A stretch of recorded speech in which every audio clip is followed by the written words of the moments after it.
welcome to Critical Hit, a Major Spoilers podcast. Thank you so much for downloading and checking us out again this week.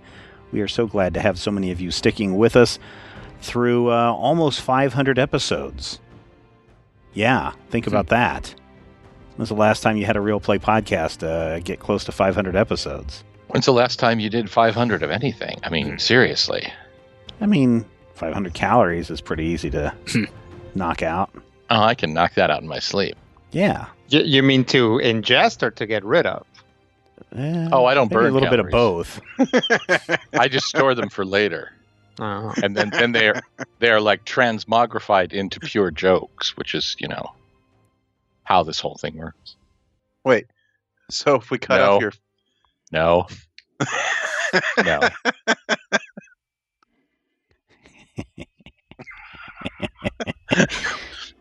Fill in the blank, fill in the joke, listeners. Podcast at NinjaSpoilers.com. We will read the best one on the air. Rodrigo. It's been a great 13 years. I'll see you guys next time.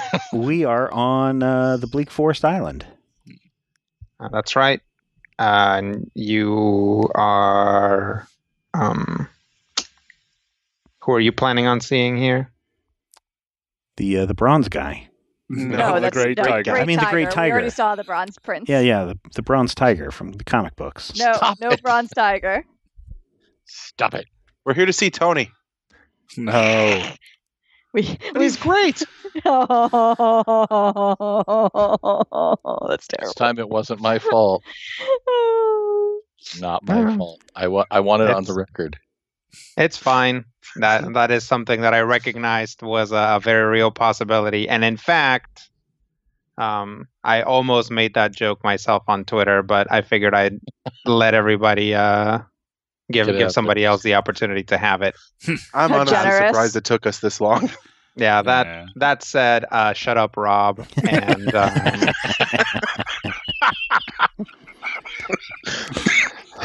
so yes, we are going to go see the Great Tiger. Yeah. Now, last time on Critical Hit, you guys had broken through a gift blockade in quite a literal sense, as you basically smeared your ship across the beach in the process, and were then met by a contingent of elves led by a Twilight Guardian. Yay. Anybody remember the Twilight Guardian's name? Lileron. That is correct. Yeah, and I didn't even get too many hints. You got to put two L's in there. It's just Lileron.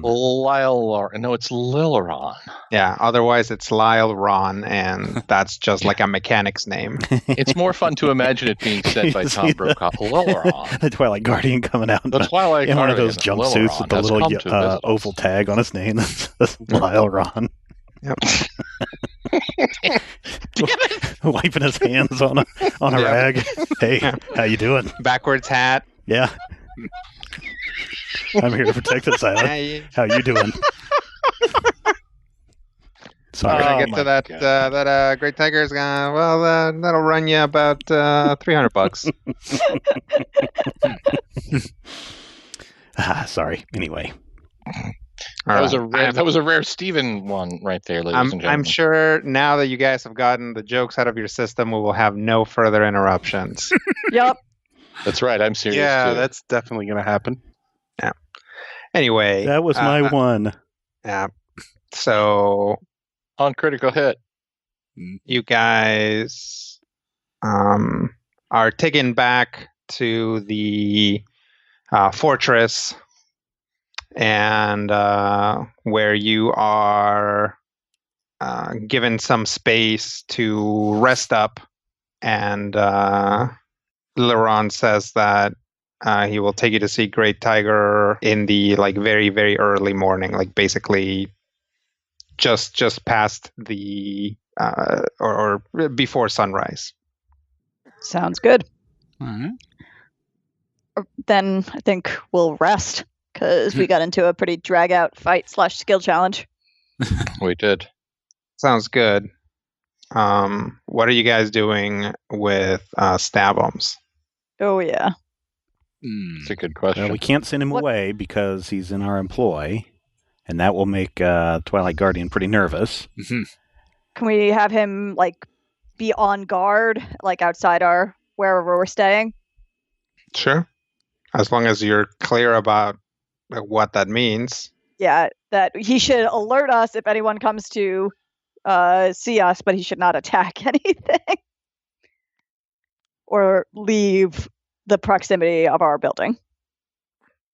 Okay. Stabums will stand guard. Should we tell him to attack any Gith that happen to enter the city? No, just tell him to alert us just in case. We don't want to have any incidents. Okay. All right. So you guys get some rest. Definitely you're given enough time to get an extended rest so you can reset all your action points to 1, heal all your damage, and get all your action points back. Also, all of your dailies. All your encounters and dailies reset to normal, and you also have the opportunity to nay the responsibility to tell me any modes you are choosing.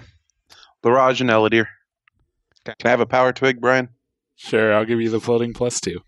Woo! Power twig. Probably the worst 80s toy line of them all, the Power Twigs. Yes, I'm sticking with Summer. Okay. And my dual one is still... I have to reset a bunch of these things. Still Hex of Madness. Stabums comes in. You guys are given a little... a hut kind of thing. Stabums pokes his head in and says, hey, that guy's here. Oh? Which guy is that? You know, the guy with the pointy ears. Oh, okay. Okay. Let's go, everyone. Okay. Sure enough, Lilaron is there. Once again, he is an elf. He's male. He wears a piece of leather armor, basically, that only covers his stomach and abdomen area, but his pecs and arms and everything else is exposed. Probably because he has an crazy magical tattoo that seems to grow out of a point right below his clavicle. That looks plant-like and actually moves around on his skin. And then he wears these kind of pants that are it's the belt is tight, and then the legs are kind of baggy, and then they get tied back down when it gets to the shins. Other than a wrap that goes around the bottom of his feet to kind of hold it together, he is barefoot. There appear to be no other elves that are coming with you guys. Okay. That seems reasonable. Are you all ready to go? I believe so.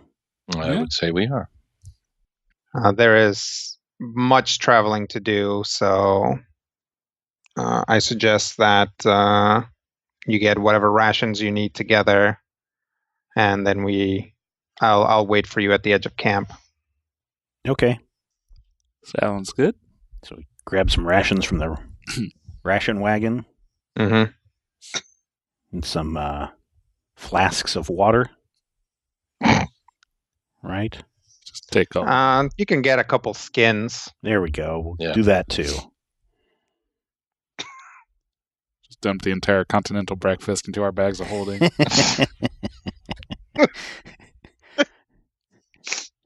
15 grapefruits. Yeah. Yeah, they make great weapons, man. You squeeze them and they'd be like, oh! True. All right, so you guys get some supplies, and then meet your guide at the edge of camp. Yep. And you guys set off into the forest. Okay. Are we deep into the forest, heading deep into the forest, or are we heading around, east-west side of the forest, There is no non-forest area okay. in this island. if you're not on the beach and you're not in this little makeshift fort that they've cobbled together, you are in the forest. Okay. So you guys travel for a while. He seems very adamant that you follow his path exactly, and it is not terribly straightforward, and it's also not terribly easy. Like, there are definitely times because this whole island is mountainous, so you're basically traveling uphill most of the time, and there are definitely times when you see some like some flatter ground in the direction that you're traveling, or even like a downward slope in the direction that you've been traveling. And although he will take that sometimes, a lot of the time he will just make a 45-degree turn on the path that you're following and go the more difficult way. Okay. We'll try to keep up. Okay. Why doesn't everybody give me let's say an endurance check? Yay. Boo. How risky. I'm trying to decide whether to yay or boo. You're pretty much in the middle of those, so. Bay. At least I rolled well. Yeah, that's not bad. That doesn't suck. Yeah, it's pretty reasonable, honestly. So basically, nobody is really holding the team back. You guys get the sense that Lileron knows this area very well, and he probably could be traveling at ludicrous speed. Mm-hmm. But he is very much traveling at a pace that he expects you guys will be able to keep up with. For those of you that are not particularly good at wilderness travel, there does come a point where you guys kind of like pop out of a glade and look down and see the fort, and you realize that you've actually traveled like a surprising distance in a day, much farther than you expected, even with these like winding paths and rough terrain. Okay. Shortcuts. Almost like we were traveling with someone with one of those sweet primal rituals that lets you travel fast. Well, actually, you're traveling with someone that I think has a racial bonus to overland travel. But yes, also that. He's just a very magical, foresty person. Although, here's something else. You have seen him like manipulate plant life with his powers. He has basically done none of that while you travel. Interesting. Yeah. Everybody can give me a nature check. Yay. If you're interested to find out more about this. If you're just, you can certainly decide that your character wouldn't know or understand or care. I hung out with a shaman for a while. Yeah. Oh, I know, understand, and care. Yeah. But I still won't get it. Well, I'm interested in knowing more. I'm curious. You would like to subscribe to his newsletter? Yes, I would. Brian's bonus is higher than anyone else's roll. I mean, his knowledge checks are unreasonable. Yeah. Doesn't Yeah, we really need to rein in all of his your knowledge, though. No, we don't. Yeah, we need to put some blinkers on that. Put some I think bricks my on. luck makes up for it. We'll say that definitely Sakar, Orem, and Randus notice after a while that although it's not obvious at first, there is a clear feature to the path that you guys are following, even though it's not obviously a path. And that is that there are no root systems going through it. Hmm. Like you guys pretty much never step over any large roots. Rocks, sure, like weird debris, definitely big like dirt clumps that have drifted around the forest, like physical kind of what do I want to say? Like basically like mulch type stuff. Detritus. Yeah, Mhm. yeah, just stuff that has fallen off the trees and is now like pasty and gunky and whatever. Lots of stuff like that.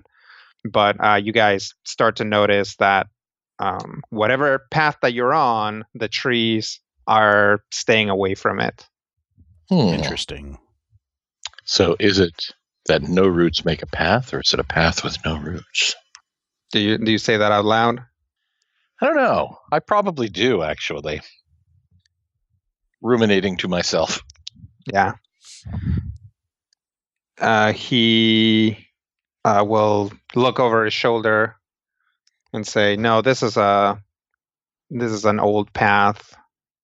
And he will squat down and pull out a big flat knife, like kind of a rather than like starting out wide and tapering to a point, it's just wide and then rapidly kind of has like a rounded forward edge, and he will kind of stab at the ground a little bit and then start kind of scooping out some dirt with his hand and with the knife until there's a hole that's maybe 5 inches deep. And at the bottom of this hole is just more ground, but he motions at the hole for Sakar. Like, why don't you feel that? I feel that. Okay, so Sakar reaches down and feels the ground at the bottom of the hole, and momentarily he doesn't know what he's touching because it's really something very unexpected. Like he wouldn't have thought that this would be something out here, but after a few passes with his fingers, Sakar realizes that he is touching textured glass. That is odd. Is this a volcanic island? No, this glass was put here. This is a path that was actually made of glass. Oh. And it's, as far as I know, indestructible magical glass because none of the roots can actually break through it. And these are some strong trees. Fascinating. And who put down this path? I don't know. And as far as I know, the elves that live here don't know. And as far as I know, it wasn't anybody who has lived in this island within any sort of memory. And I don't think it was Great Tiger either. If anything, it's very possible that before this island was the Bleak Forest, it may have been something else. Which I think is good to keep in mind because these gods of the astral sea, they've been around for thousands of years and they've been doing their things for thousands of years, but they haven't always been around. Or before them, there were other things, and before they came and they did things that to us seem like eternal. Other things have happened. The world is always changing, even if it's changing slowly. Someday, this may not be a forest. That's fascinating. It's just important to keep in mind. Gives you perspective. Yes. Sometimes I think people, elves, humans, whoever, feel that things have always been the way that they are. And certainly some of us live much longer than others, so we get a little bit more perspective. Humans feel that a particular kingdom has always existed, but any given elf will tell you that they remember when that kingdom was established. But it's the same for us. Just because someone's been around for 200 years and certain things have always been that way doesn't mean that they have always been that way or that they will always be that way. Somewhat Anyway. humbling in a way. I think so. Again, it's just an important thing to consider. Is this relevant to your mission today? Almost certainly not. Other than the fact that this path naturally keeps both the hostile plants and animals away. I suppose in that sense it is relevant. But is this going to affect anything today? Probably not. It's just good to remember. Okay. There is a place where the path widens up ahead, and we should be able to camp there for the night. All right. Sounds good. Okay. All right. So you guys Should we- travel. Oh, Should go we ahead. keep watches when we camp, or will the things you mentioned stay away from the path? It's a good idea to keep watches, I think, even if the path protects you.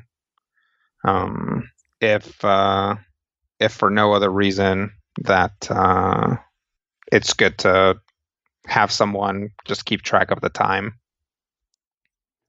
Okay. Yeah. I'll go first. All right.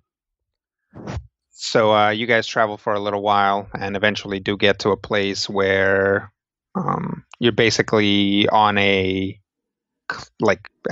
cliff type area, but here it's much more obvious that the plants don't move into the path because it's pretty clear and it has a very once you get a look at it, this area that kind of overlooks a straight fall has a very oval shape.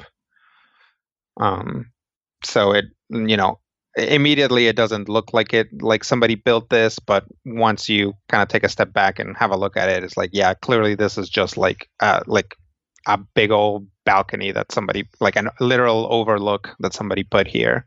And your guide starts putting stuff down to make camp. We'll help. We'll get some rations out for dinner.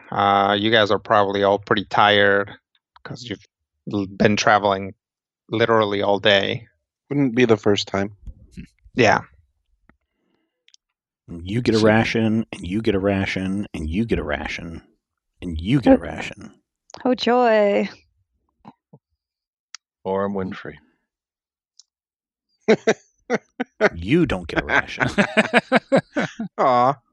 I get But two Sam rations. gets 2 rations. Don't forget Stabums. I'll take second watch. Okay. Oh. Yeah, it's not worth it for me to take a watch. It's just Fine, I'll begging take for the third trouble. watch. Okay.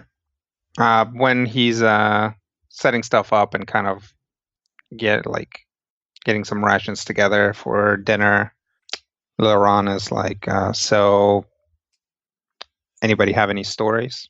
What kind of stories do you like? Whatever you have, I assume as travelers on some sort of momentous mission, you have seen some things. We have indeed seen some things. Well, do you think you can put a beginning and an end on some of the things you've seen? Maybe a beginning. Why don't you share one of the stories of the last time you saved the world? So, well, like she said, we've saved the world Mm-hmm. more than once. Would you like to hear about the moon gods, these gods? Just kind of gesture to the astral sea around us. This world, other worlds. I mean, whatever you feel like telling. I'd like to hear the story of the moon gods. All right. Well, just kidding. This. I was going to look to Orem. I was like, you were actually there for that one, correct, Orem? So, we had a friend. This is a story of great loss. There were 4 adventurers. One of them had already lost an arm. One of them was not very bright. One of them was incredibly handsome. And one of them Was an Eldrin. was something quite different than the rest. And over their long adventures, they had become quite used to one another. But the one thing that always happens when you meet a god, or when you're fighting with gods, is you must come up with a sacrifice. And so the one who was more than he seemed had to make the ultimate sacrifice in order to keep bad things from happening. And he will be missed. His name was Smith, and I would call him a friend. I don't know if that's the kind of story you're looking for, but there's a shortened story of sacrifices that must be made in order to save a world. Oh, I mean, if that's the story you wanted to tell. Another time I was riding a bullet thing right into the heart of a void monster. Void god. Monster god. But I think Randus wants to tell that tale. It also involves great loss. Yeah. Well, the last time we were in the Celestial Sea, we were fighting the Void incursion, and we had to travel all over the place to get all manner of items and artifacts to make a bomb that would basically blow up the Void and seal the rift and close it up. In order to get close, we made a vessel that we had to fly in and launch with Orm in, and we had quite a few compatriots fighting along it to make sure the payload would reach its destination. Not all of them made it. Quite a few others fighting elsewhere, they were also lost. We dealt a devastating blow to the Void beings and sealed up the rift, and we hoping that things are better now, although there's still plenty of issues we're dealing with now. I don't know, I'm not much of a storyteller. Yes, I can tell this group doesn't spend a lot of time telling stories. No. Most of our stories end up with us losing things, losing people. Well, I'm sure you have had some victories or perhaps moments where you haven't lost all that much, and maybe in retrospect it seems comical what you had to go through or what you had to do. Orm's looking at Randus's arm. No, even our funniest stories are us losing things.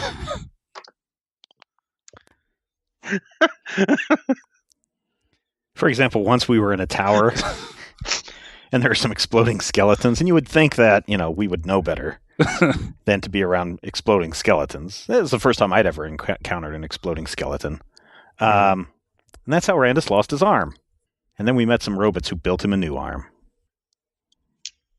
Wait, so the skeletons exploded and blew off his arm? You haven't heard this story already? No, I don't. The last time I asked about this, you told me that there was something about a healing potion and a tower, and I couldn't really get a straight answer out of you. Yeah, it has to do with exploding skeletons. See, it's funny, but it's also not. And he motions to Little Sparkle. So you haven't heard this story from these guys? No, I have asked them to tell me stories a lot, and they tend to be like this, typically. Yeah, it's very interesting that first off, whenever a story is brought up, the first thing they go to is loss, and that they're so reluctant to get into the details of a story. I really feel that perhaps your companions here have not fully dealt with their losses and are just kind of moving forward, but eventually, at least temporarily, will run out of forward. Sometimes you have to look back and think about what has happened and make your peace with it. And therein is the difficulty. Yes, it is. It can be very difficult, but especially with companions that you know well and you trust, that's a great opportunity to talk about things like that. In any case, I'm not going to force you to disclose anything you don't want to, but this is just, I spend a lot of time traveling and frequently end up traveling with different groups. Sometimes they're elves, sometimes they're not. And I think that being able to contextualize your adventures into a story is actually something that really helps. I think some people don't do it in a healthy way. I've certainly met a handful of bards that tend to embellish to the point where it becomes a futile exercise. But for the most part, being able to articulate something or something that has happened to you in the terms of sort of this is how it began, then this is what we went through, and maybe this is what we learned, or in the end it was okay because of this, or in the end we lost this and this is why that's important. I think that's something important that you should be able to do, and it'll make you feel better about yourself and better about your adventures and the time you've spent together. Yeah, these guys aren't great at sharing. We spent like months on an airship, and I didn't learn that Zakar was part vampire until it actually came up. To be honest, I was maintaining that information rather than sharing it, so... Yeah, I knew him for years and didn't know. Well, one thing that I'm good at is not explaining things that don't need explaining. Yeah, there you go. Well, I can share the story of the first adventure of the Free Enterprise. That sounds great. I don't know what any of those words mean, but I'm sure I'll learn it in the process. Well, the Free Enterprise is the name of our truant league, which is also, I'm sure, not very helpful, but it's a group of people that try to do good from where I'm from. And it was started by a guy who used to be a enforcer for, one of the bad guys. And he got fed up and decided he wanted something new in his life, and that he was going to try to put together a team to do good. And because he had been an enforcer, he kind of knew where the troublemakers were.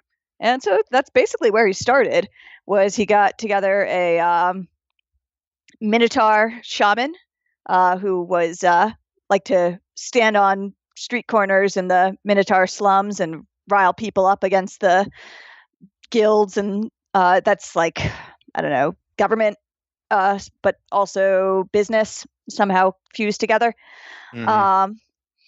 And also got there was an elf, the one I said was sort of like a Twilight Guardian. He'd come to town looking for his father, but the elves where I'm from are pretty, they tend to stay to themselves, so he didn't really know what he was doing, and managed to get himself pretty lost and in trouble, and so he got bailed out. And I was trying to, I kind of had the same idea but didn't have a team yet, and he actually had caught me trying to steal some stuff, so we figured we had a magic guy, a sneaky person, and a guy that was pretty good with some swords, and he was good with a shield, and that we could get together and do something with ourselves. And one of the things that he knew about from his guard duty was that there was these chemicals that were being dumped in the water, and he didn't think that was going to turn out really well. But he wasn't sure exactly what it was. They were from this fish farm. They were trying to grow these like really big fish with the idea that they'd make a lot of money selling really big fish. But apparently they'd been like dumping the water and the chemicals, and then and some of the fish had gotten out too, and it all wound up in the sewers of the city. And that didn't go so hot. In that the fish and the weird chemicals kind of mixed together and got smarter than fish should be, bigger than fish should be, and like kind of able to get out of the water. And then they started coming in through people's houses that were above the sewers. And so then we had to go into the sewers and fight the fish. And it was basically one of the most disgusting things I've ever done. But we all did it together, and people seemed pretty happy that they didn't have fish coming out of their bathrooms anymore. And we made a good team. Well, that's great. Had you all heard that story? I had not. Yeah? Bits and pieces of it had become obvious to us. Yes, I feel that you are all obviously on a very important mission, and I'm sure even within the past, even within your more immediate adventures, you have sustained some losses, but I'm starting to feel that the biggest loss that this group has is a general lack of or just the loss of time that you guys haven't been telling each other stories about anything. It doesn't just have to be your history. It can just be stories that you knew from when you were children or things that interest you. Do you have a favorite story to tell? I do, in the sense that I think it's strange. For a few years, I lived in an island on the south of the central continent. And in this island, there's a lot of fishing vessels. And everybody there has some sort of story about a ghost ship. And most of those stories tend to go about the same way, with the ghost ship being some sort of omen or some sort of bad omen. So usually it's such and such goes out and does something bad. Everybody sees the ghost ship, and some sort of consequence happens. And it's just kind of seems to be a way to place importance on the everyday happenings of, somebody stealing someone else's sheep and being punished for it by nature or the gods or whatever, and the ghost ship sort of acts as this vehicle for it, quite literally. But in this island, there are also a handful of stories about a different ship, and rather than these being legends, most of them are sort of second, or appear to be second or third hand accounts of a ship that they either call the King or the Regent. And most of those stories involve the ship simply appearing away from the shore, and either whoever the protagonist is of the story either goes out to the ship and gets on and is never seen again, or doesn't, and eventually the ship disappears and they are left wondering forever what would have happened if they had gotten on the ship. And I find those stories to be much more interesting, and also, I suppose, more plausible, even though they're just as magical as the ghost ship ones, and just as improbable. Obviously, there are lots of difficult to explain phenomena in the world due to spirits, due to the Feywild, due to the Shadowfell, and how that all comes together in the natural world. But I find those stories to be much more interesting because they tell me something about the person in the story, and a lot of the time about the person telling it, whereas the ghost ship ones just seem to be kind of this rote repetition of, the pretty interesting, but ultimately just a morality tale. Whereas, somebody can just tell you, don't sneak into somebody's house and steal their catch. That's bad for them.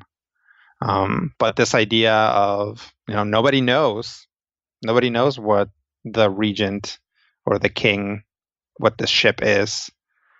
And some people are brave and they get on it, possibly to go to their doom. And some people are either cowardly or sensible. And you can't know unless you see this ship and you get on. I hope it's for something greater. Well, that says something about you. We have a friend who didn't board a ship, but is in a similar situation of will likely never be seen or heard from again. The handsome one Orm was talking about earlier. Right. But Right. I thought he was talking about himself. Let him believe that. Cat suddenly realizes someone spit in his rations. Retroactively? Retroactively. What a jerk. That's okay. Cat swapped his rations with Sakar's. Sakar didn't get any rations, remember? Sakar's rations were goat blood. Fair enough. We spent some time in the Feywild while he was still our companion. Mm-hmm. You may have noticed, 6-7 years ago at this point? Right. 6-7 years ago, as weather patterns started to become nonsensical. Mm-hmm. There was a power struggle in the Feywild. Yes. The lords were not themselves, and Orm was tasked with finding out why, so we got to tag along. Randus, myself, our former Twilight Guardian companion, and our friend who's no longer on this plane. And you hope that this friend has gone on to glory, as it were? He gave himself to a greater fate for the rest of us, as one of the prices we paid for fixing the world. And if we're never going to see or hear from him again, I want his life to be one of glory and joy. I can see that. See, I've never heard that story either. I have heard that one. Do not get the pods. Yeah. No, I prefer this. This is more fun.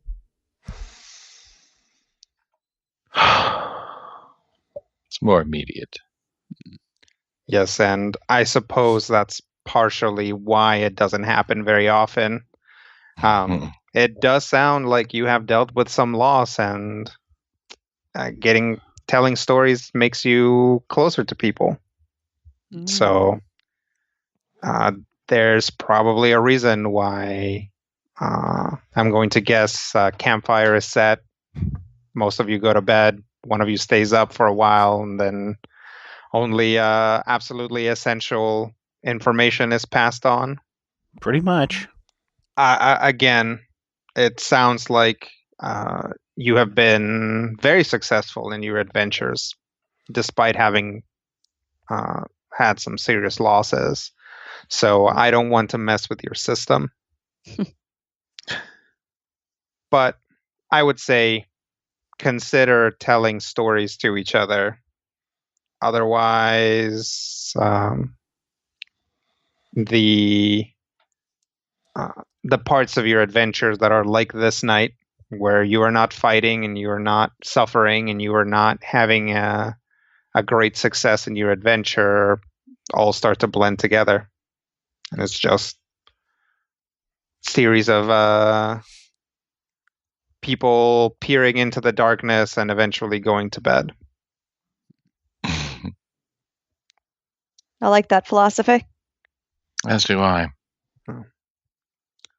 And I think that perhaps our enjoyment of it may be due to our relative freshness to the group. It is occasionally daunting to stand in the shadow of some who are lost.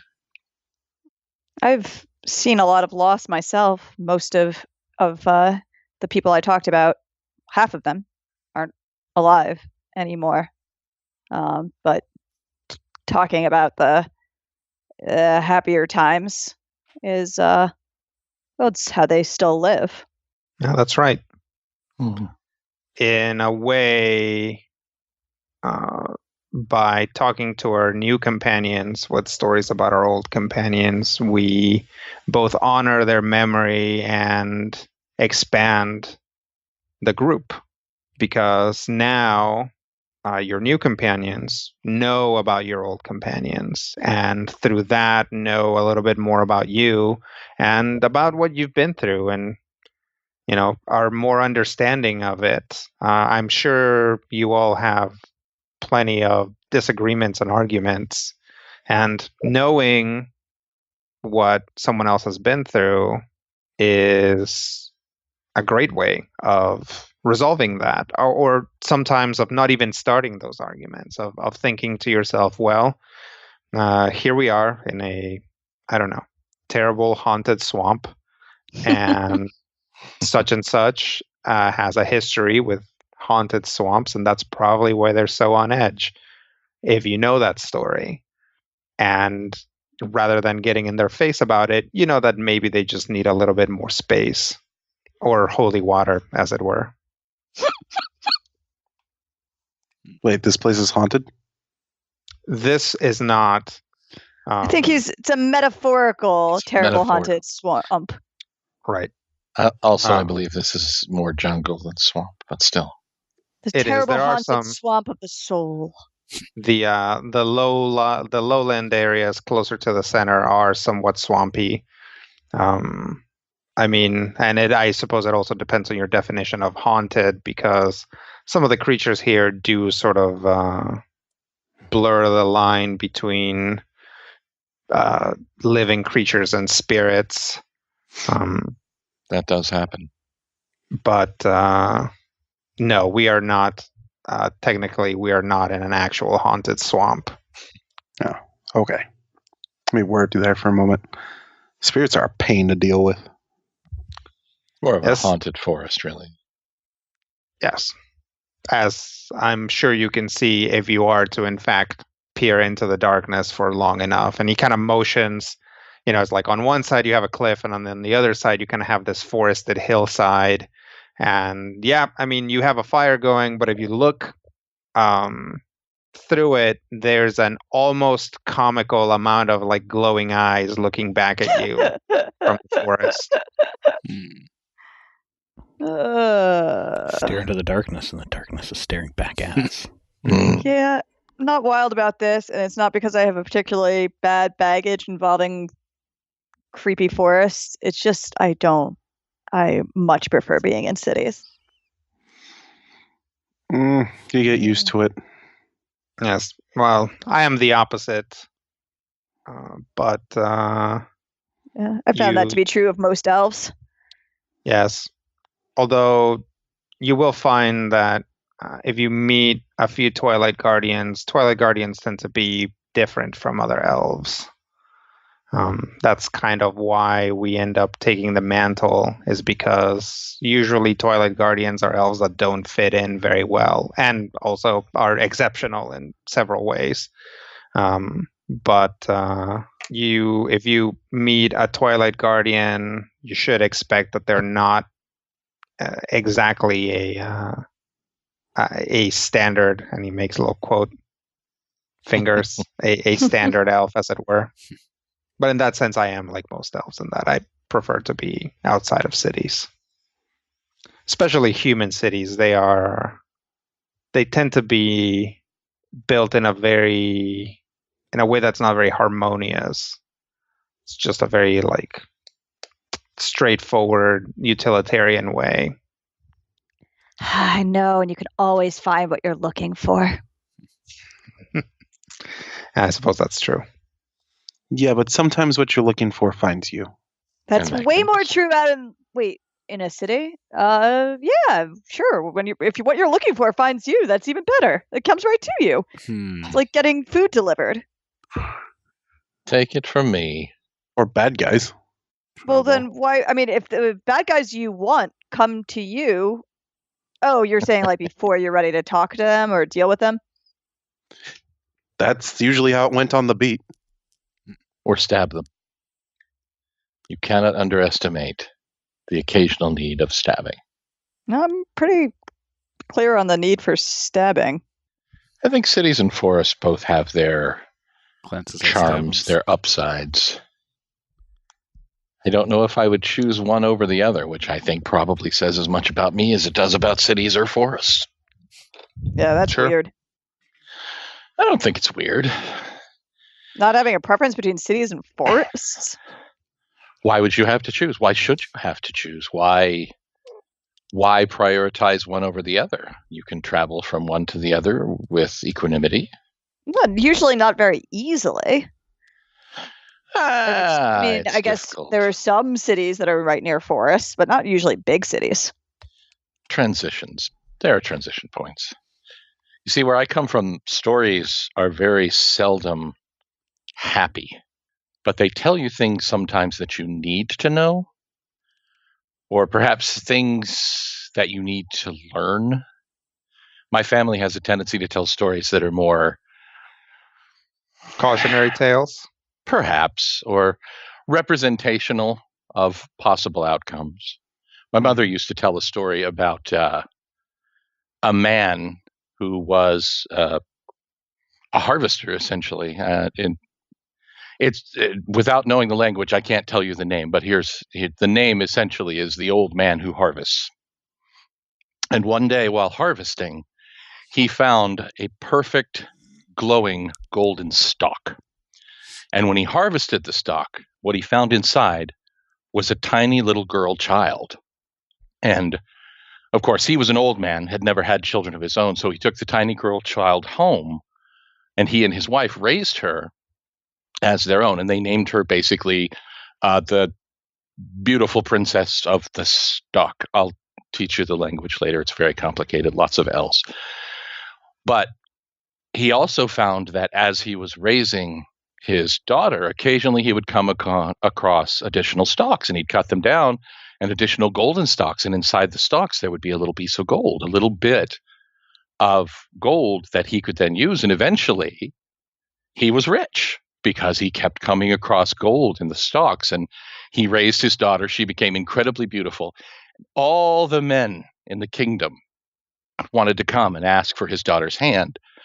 And of course, he finally, came to her, and she did not want to be married. So she gave each of the men a completely impossible task, something that literally could not happen. And each of her suitors would go out and try and find the impossible item or bring back the godly trinket that never existed. Or some actually were killed, lost in storms trying to travel across the sea. And finally, the emperor, the king, the leader came, and he too was in love with her. And asked her to marry him and become his queen, and she said no. She rejected his proposal. Now, she obviously didn't give the king a ridiculous, impossible task because, first of all, he was the king, and second of all, he wasn't, a love-struck young dumb man, but he continued over and over and over to continue asking her to marry him. And finally, her father noticed that as his daughter had become an adult, every time she looked up and saw the moons, she would start to cry. Her eyes would fill with tears every time she saw the moons, and she started acting very strangely until she finally told him. She said that she knew. She knew where she came from. She came from one of the moons, and that it was time for her to return.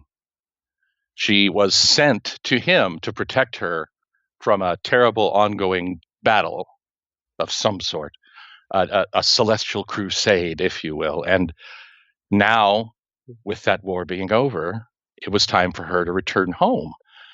And explaining, of course, that the gold was sent by her people surreptitiously so that she would not, he would not have to raise her without support. And finally, as it drew closer to the time when she was going to return home, she was going to return home to the moons, the emperor came and surrounded their home with guards. The emperor was not going to let her go. He had no intention of letting her return home.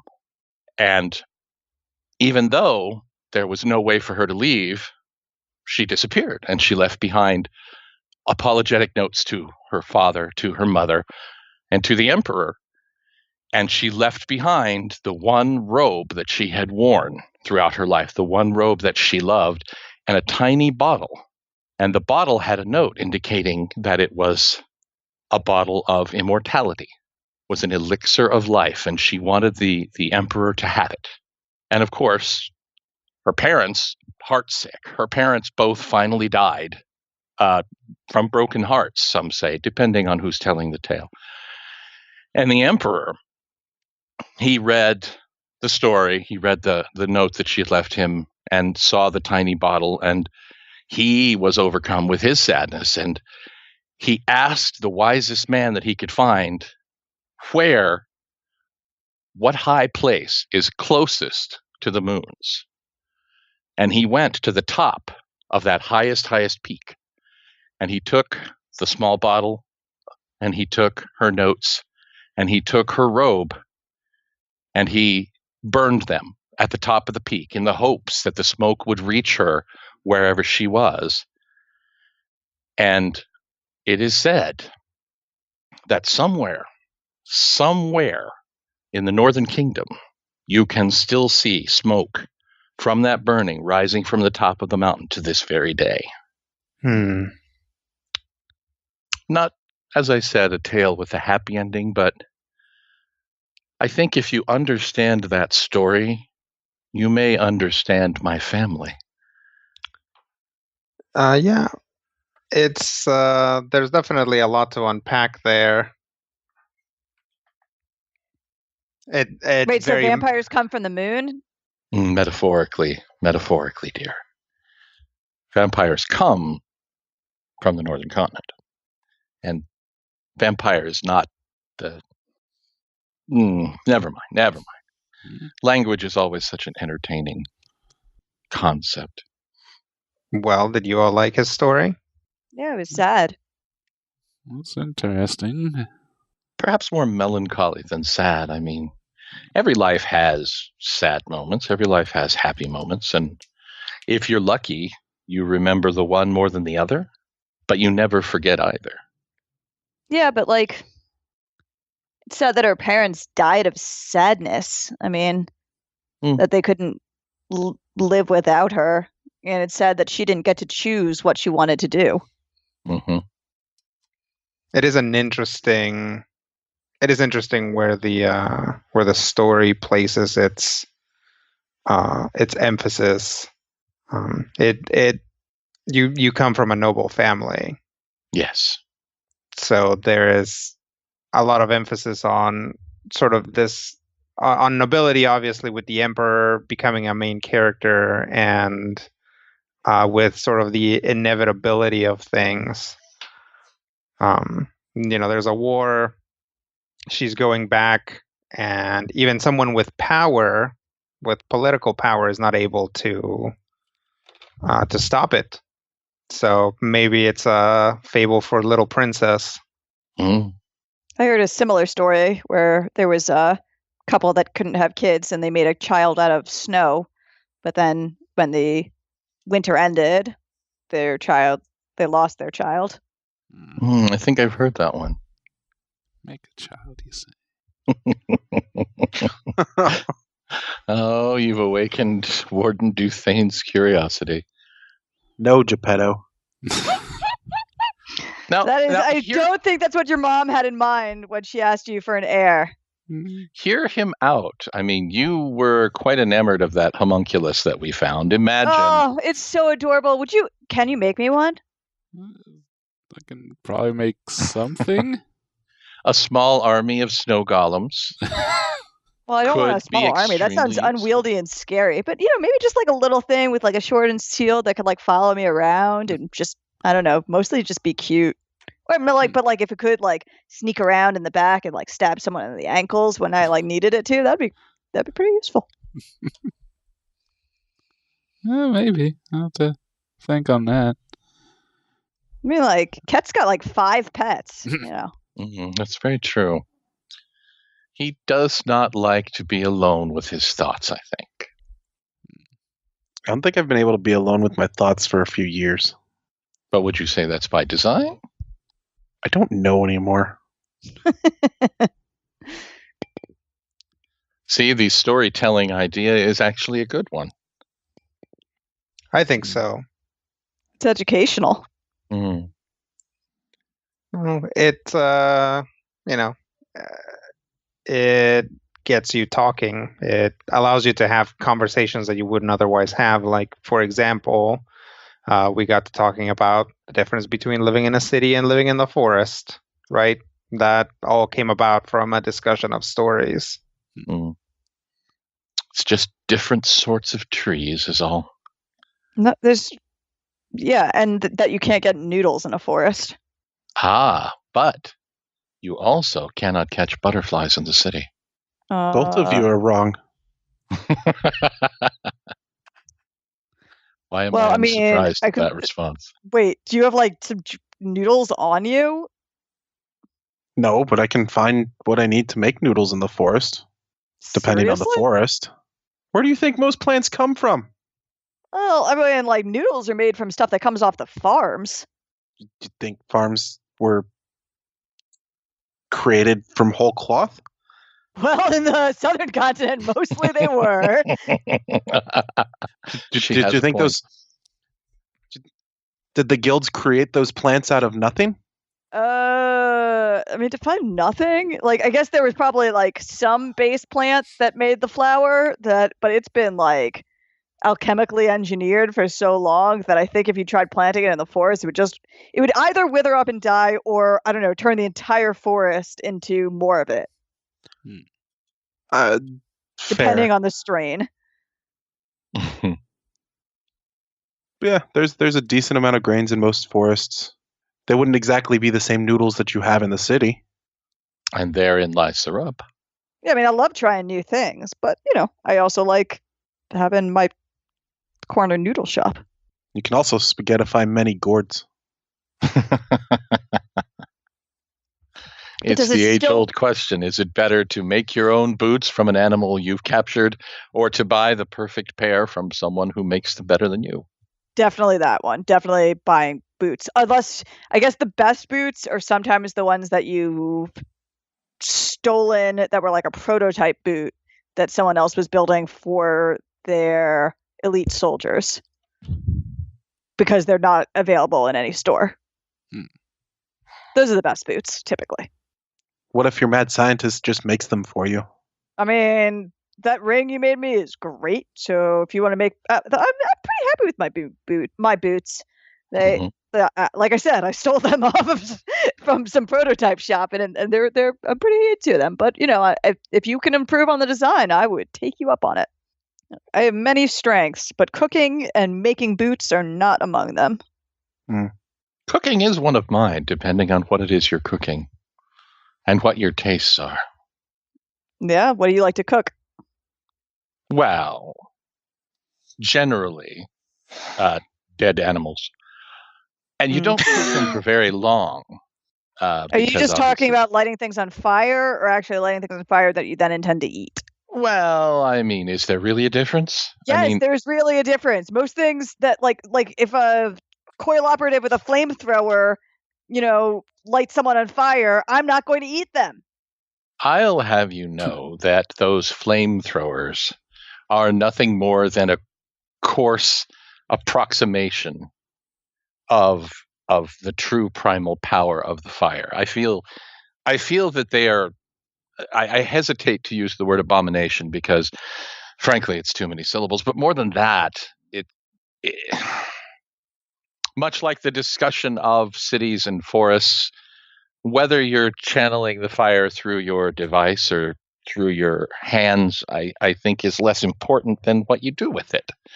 And I feel like the uses to which they put fire perhaps isn't to the best interests of the fire. I don't know. I mean, they don't seem to be doing it much that different than what you do. You set things on fire that you want to kill. They set things on fire that they want to kill. I mean, I'm not defending the coil typically, but I'm just saying fire is fire. You don't always have to kill things to set them on fire, or vice versa. Sometimes you just want things to be on fire. Sometimes the fire. I mean, sometimes they're already dead. Like you're making a nice little bonfire. But haven't you seen them make a sword and place it in the fire repeatedly and make it stronger and harder and sharper? The fire, the fire transforms that metal. The fire makes that metal stronger, makes it different. And I feel to some degree the same is true with myself. I mean, the first time I caught fire, it was a very, very disconcerting experience. Like you didn't mean to be on fire? Oh, no. None of my guardian forms were chosen so much as they occurred. I mean, I did not wake up one morning and say, today I shall be a snake. But I think one morning a snake woke up and said, today I shall be Sakaar. So were you possessed by a spirit? That's what happened to me. Possessed is, I think possessed has connotations that aren't true. But, well, you've seen me. I'm 6.5 feet. And you've seen me as a snake. And I'm considerably more than 6.5 feet. So the guardian form is more than the sum of my parts, I guess is the best way to put it. So you fuse with a snake spirit. Channel, perhaps, is a better word. Do you remember? Enveloped? Well, of course, you remember the lightning staves that the coil used. Oh, I remember, and that you guys decided to play with on the train. Well, they were fascinating. I know. You guys had one job, which is just not to do anything. The first rule of Oblea is do not consign us to cargo. But, again, water under any number of bridges. Would you say that those staves firing the lightning were possessed by the lightning? That's the first rule of Oblea? Well, no, seems very specific. There are many rules of Oblea, and How often does your frankly, family get consigned to cargo that became the first rule? Is this a vampire thing? They did say they were vampires, right? I mean, that does make some amount of sense. Essentially, to be fair, more half, I would say. I mean, you've never had to travel as cargo because of your vampire-readness. At least not with us. Love. Well, have you ever asked yourself? Ask yourself this. Were you in line to be the ruler of vast swaths of your homeland and overseeing the population and possibly being forced to be part of the highest of the high ruling classes, what might make you strike out on your own with a sword and only come back when absolutely necessary? These are questions which one needs to ask. Your teacher sends you on an errand. Did you some get put guys in a jump box? out into the middle of a forest and try to kill you? Fair point. Fair point. Oh yeah, do you have like an older brother or a younger brother or someone else who's in line that wants you to like out of the way? I do have a brother, Mm. but I'd like to take a step back because I think Master Rivendorn just identified that he and I have some strong commonalities and common ground, and that may be a first for us. You both have very fancy parents. I believe that we are now going to adopt the "there should be stories around the campfire." This is now a rule of our coterie. Randus and the Randos, I believe, was the last phrase I heard applied to us. No, all right, fine. But no, stories are now a part of our official protocol.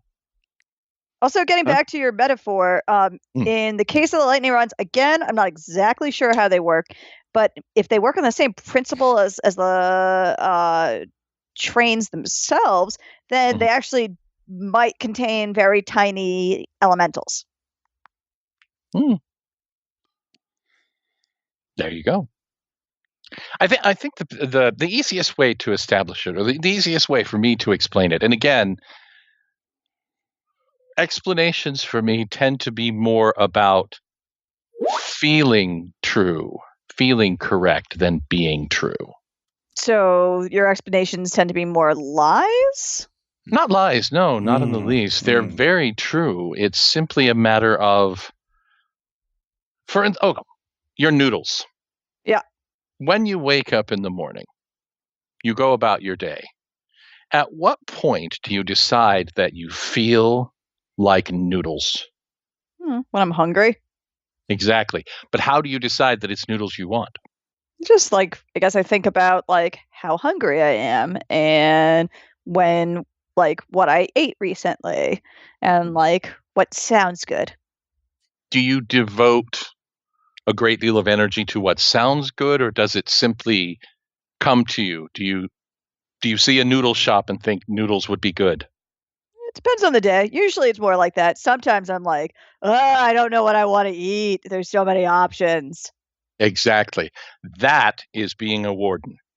That is being a warden. Some days you say to yourself, today I shall burst into flame. You know that you must burst into flame. You know that bursting into flame is the only way to metaphorically fulfill your hunger. And some days you do not. And in the entirety of the southern continent, your home is lovely, barring the occasional fascist army trying to kill us. But I never really felt like myself for much of the time that we were there. It's because you wouldn't tell us you were a vampire. Or drink blood. How would you have responded? How would you have I was saying, keeping secrets from your compatriots usually doesn't help one feel like themselves. I shall let that pass. But I will ask you this. How would you have felt if you knew halfway through or a week into our months-long journey, without necessarily knowing what the truth is and only knowing what you thought you knew about vampire? Honestly, I don't really know anything about vampires. Randus was vouching for you. Well, by the time I met you, Randus was definitely vouching for you, and I trust Randus. Also, I have somewhere around 2.5 souls at this point. A demon in my backpack, and a bird that comes out of my face. Devil. Like, devil in my backpack. Like, if you don't eat me, or someone I care about, I'm probably not going to worry about it. And I know that Now. And we would have spent a lot less time worrying about why you were getting weird on the train. And again, I know that now. You met both of them within the first few minutes. Maybe hours. Yeah, I'm still a little creeped out by the devil in the back, I gotta say. Exactly. Without knowing the well, put it this way, even knowing Warden Duthane, having fought by his side for months and months, having, been through all of the things that we went through and all of the creatures that we destroyed, and the deep bonds that we shared, and he did not know. Is this, would you be surprised that I didn't simply come forth? I mean, am I not the one who, when we meet new people, always tries not to tell them everything, and yet somehow we do anyway? I mean, yes, it served us well, but there are times when we could all play our cards a little closer to our vests, and but I think that it's kind of pointless at this point to fight with you about what you did. I think the point of this whole exercise, though, about the storytelling and sharing parts of ourselves is just try to be more open moving forward. Mm-hmm. It is interesting that really, I would say with very little actual poking, Sakar here is kind of on his back. In the way that a cat would be. He wants his belly scratched? The cat bellies are a trap. You've seen my swords. Do you think mine is not? What I'm getting at is, again, maybe it says, and he turns to Sakar, maybe it says more about you, that you've sort of led us down a path that makes you feel defensive. I don't think that any of them were indicting you in any way, but maybe you felt that they were. To some degree, I think I'm indicting myself. I mean, Hazard said he had no reason not to trust me, and I had no reason not to trust the rest of you, and yet for reasons which are hard to articulate, I didn't, or at least didn't fully. And much like the question of what do I feel like eating today, it's hard necessarily to define why that happened. Sometimes it's hard to define why something didn't happen, and sometimes it's hard to tell when someone accustomed to never apologizing due to a station or perhaps a noble lineage is trying in their own way to apologize. Theoretically, hypothetically, of course, but I believe we're owed a story from Warden Duthane. Well, if he has a story to tell, he can tell one. If not, being put on the spot is a quick way to lose your inspiration. Very true. I'm not much of a storyteller. I don't know what I'd really say. You told me a story once about a warforge that I found fascinating. You could tell them how you performed open heart surgery on yourself. That is impressive. Wait, what? That seems unwise. That's what we said. It worked out. I guess because you're alive. Yeah, I was kind of slipping out of the normal time stream, so I kind of needed to anchor myself, so to speak. And this is the origin of how you can disanchor yourself? Yeah, I got it pretty well regulated now. What happened? Were you cursed?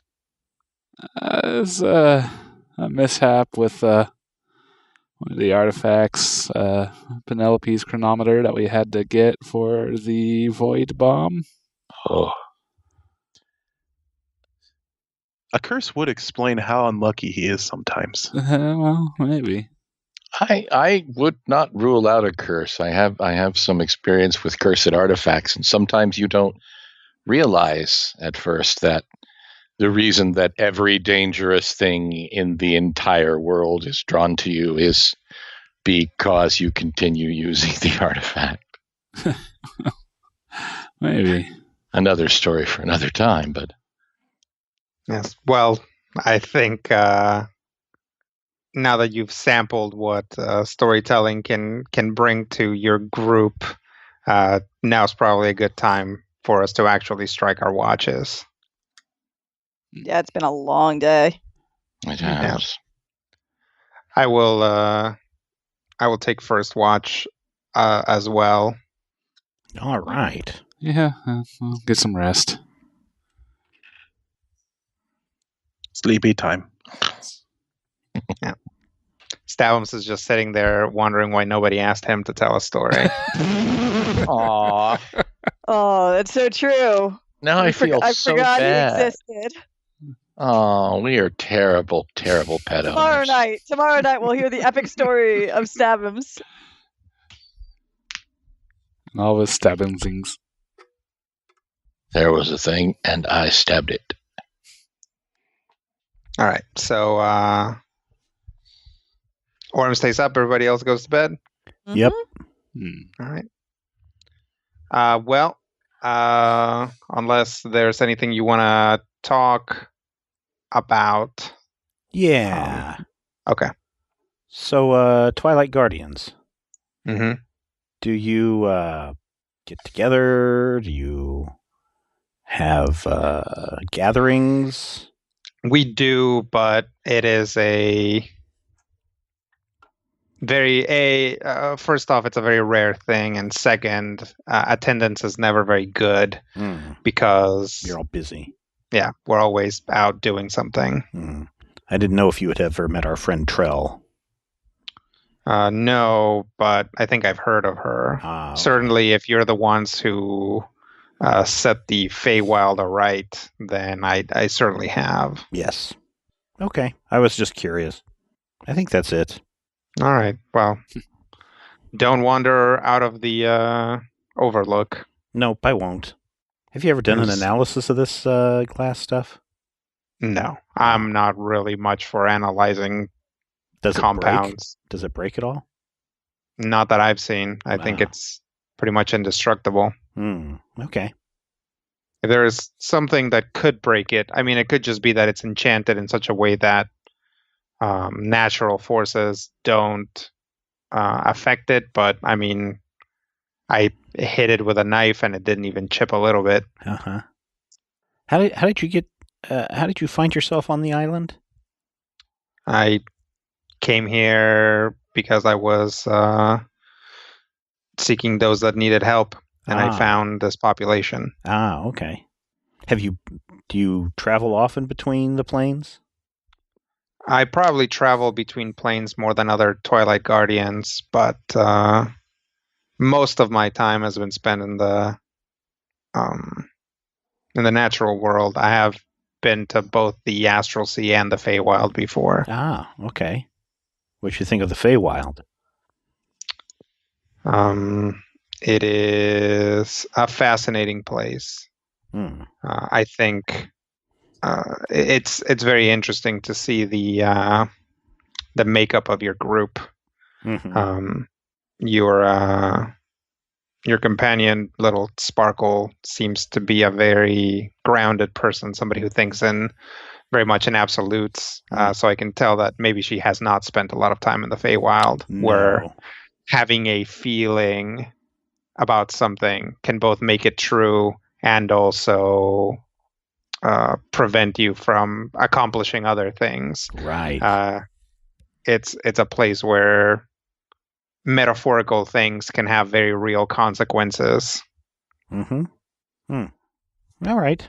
Well, I guess we'll finish our watches then. All right. Thanks for your help. No problem. An orb just stares off into the distance. All right, watch goes on uneventfully. All right. I will go wake up. Who was next? Sam? I'll go wake up Little Sparkle. Okay. Little Sparkle. Hmm? It's your turn. Okay. I'm just going to sit over here and meditate for a while. Sounds good. If you need anything, holler. Okay. All right. Is there anything Little Sparkle wants to do? No, not really. Just kind of watch the weird glowing eyes. Yeah. Well, there's plenty of those. As they watch back. But yes, but nothing gets brave. And definitely as the watch wears on, you start seeing different ones. Huh. Shift change. Yep, pretty much. It's their second watch too. Yep. Yeah, but really nothing big to report. Cool. Then awakes Sakar for a third watch. Mm, Your turn. thank you. No problem. By the way, Hmm. I truly am sorry. Oh, I appreciate that. Look, I get it. I mean, lying for truants is it's a matter of survival. It's hard to know who to trust with what. I don't think of it as lying so much as just terminological inexactitude, but in either case, those eyes don't seem to be going away, so Yeah, get it's some creepy. rest. Thanks. I'm going to add a pair of glowing eyes going the other way. Okay. I'm going to make mine glow red. Okay. It sure is spooky. But nothing really goes on during your shift, and as the morning comes, you start seeing fewer and fewer glowing eyes until eventually they all seem to retreat back into the forest. To wink out. Oh. Sunglasses on, and that's where we will end this episode. Thank you, everyone, for listening to these tales around the campfire and learning a little bit more about how our party interacts or doesn't interact. Broods. Questions, comments, podcast at majorspoilers.com. And until next time, here's hoping all of your dice rolls are critical hits.